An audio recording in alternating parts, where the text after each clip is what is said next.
শুভেন্দু অধিকারী হবে বাংলার মুখ্যমন্ত্রী, স্পষ্ট ইঙ্গিত দিয়েই দিলেন অমিত শাহ। দলে আদি নেতা কর্মীরা থাকলেও কেন শুভেন্দুতেই ভরসা স্বরাষ্ট্রমন্ত্রীর? মোদী শাহের গুড বুকে কি তবে শুধুই নন্দীগ্রামের বিধায়ক, নাকি তিনি বিজেপির তুরুপের তাস কেবল? বাংলার মুখ্যমন্ত্রী প্রসঙ্গে ঠিক কি বললেন শাহ, শুনুন। ভোটের আগে বারবার বাংলার সফরে আসতে দেখা যাচ্ছে বিজেপির হেভিওয়েট ব্যক্তিত্বদের। কেউ বলছেন বঙ্গবাসীদের মন জয় করতে তারা ঘন ঘন এ রাজ্যে আসছেন, তো কারো মতে বাংলায় নিজের জায়গা পাকা করতে এমন পদক্ষেপ। তবে তাদের এই সফরের পাশাপাশি আরো একটা প্রশ্ন বেশ মাথাচাড়া দিয়ে উঠেছে, আর তা হলো বিজেপি ক্ষমতা এলে মুখ্যমন্ত্রী কে হবেন, কার হাতে উঠবে নবান্নের দায়িত্বের চাবিকাঠি। আর এই আবহে রাজ্যে এসেছিলেন অমিত শাহ।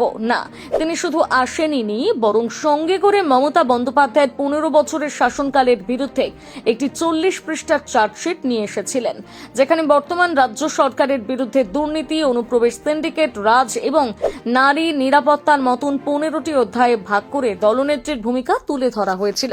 তবে এদিন শাহের বক্তব্য এবং দলের প্রকাশিত চার্জশিটে শুভেন্দু অধিকারীর নাম বিশেষভাবে উল্লেখ করতে শোনা যায় দেশের স্বরাষ্ট্রমন্ত্রীকে, যা থেকে রাজনৈতিক বিশ্লেষকরা আগামী রাজনৈতিক সমীকরণ কিছুটা স্পষ্ট বলেই মনে করছেন।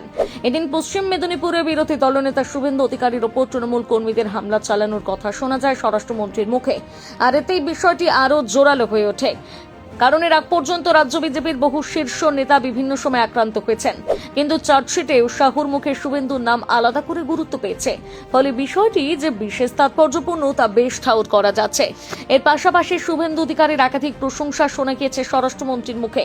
তিনি বলেন, পশ্চিমবঙ্গ সফর করে শুভেন্দু রাজ্যের অরাজকতা এবং অনুপ্রবেশের সংকটের কথা নির্বাচনের আগে ঘরে ঘরে পৌঁছে দিয়েছেন। 2016 সালে 10% ভোট পাওয়া বিজেপি 21 নির্বাচনে 38% পৌঁছানোর কৃতিত্ব তিনি শুভেন্দুকে দিয়েছেন।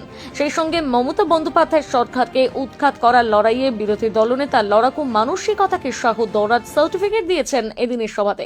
অন্যদিকে গেরুয়া শিবিরের সূত্র বলছে, এবারে নির্বাচনে অন্তত 100টি আসনের প্রার্থীর নাম শুভেন্দু সুপারিশ মেনেই চূড়ান্ত করা হয়েছে। অর্থাৎ বঙ্গ বিজেপিতে যে এক বিশেষ স্থানে রয়েছে নন্দীগ্রামের বিজেপি বিধায়ক, তা বেশ ভালোই বোঝা যাচ্ছে। কিন্তু এখন প্রশ্ন উঠতেই পারে, দিলীপ ঘোষ বা সুকান্ত মজুমদারের নাম এই তালিকায় নেই কেন? এর অবশ্য কিছু কারণ রয়েছে, যার মধ্যে অন্যতম হলো সরাসরি চ্যালেঞ্জ করার ক্ষমতা। হ্যাঁ, শুভেন্দু অধিকারী একমাত্র নেতা যিনি মমতা বন্দ্যোপাধ্যায়ের চোখে চোখ রেখে লড়াই করেন। নন্দীগ্রামের জয় তাকে দলের অন্দরে এক অঘোষিত জয়েন্ট কিলার তকমা দিয়েছে। তাছাড়া তিনি তৃণমূলের নারী নক্ষত্র জানেন। দীর্ঘদিন ঘাসফুল শিবিরে থাকার কারণে তৃণমূলের সংগঠন এবং দুর্বলতা দুটোই শুভেন্দুর নখদর্পণে। এদিকে শাহ জানেন, তৃণমূলকে হারাতে হলে এমন কাউকেই সামনে রাখা দরকার যিনি সিস্টেমটা ভেতর থেকে জানেন। সেই সঙ্গে রাজ্যের বিরোধী দলনেতা হিসেবে শুভেন্দু যেভাবে করা হিন্দুদের লাইনে রাজনীতি করছেন, তা দিল্লির হাইকমান্ডের কৌশলের সাথে হুবহু মিলে যায়। যদিও ভোটের লড়াই এখনো বাকি, কিন্তু অমিত শাহের এই ইঙ্গিত বঙ্গ রাজনীতিতে নতুন মেরুকরণ শুরু করে দিয়েছে। তবে বিজেপির অন্দরে আদি ও নব্য দ্বন্দ্বের কথা কারো অজানা নয়। সুকান্ত মজুমদারের সাংগঠনিক দক্ষতা আর দিলীপ ঘোষের জনপ্রিয়তাকে সরিয়ে শুভেন্দুকে প্রজেক্ট করলে দলের ভেতরে কোনো প্রতিক্রিয়া হবে কিনা তা তো সময়ই বলবে।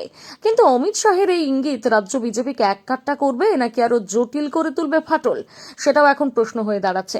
যদি এদিনের শাহের বডি ল্যাঙ্গুয়েজ বলছিল তিনি এবার উইনিং ঘোড়ার উপর বাজি ধরতে বেশি আগ্রহী, তাহলে কি সত্যি শুভেন্দু অধিকারী পারবেন নবান্নের দখল নিতে, নাকি বিজেপির এই রণকৌশল বুমেরাং হবে? উত্তরটা বোধহয় 4 মেতেই জানা যাবে।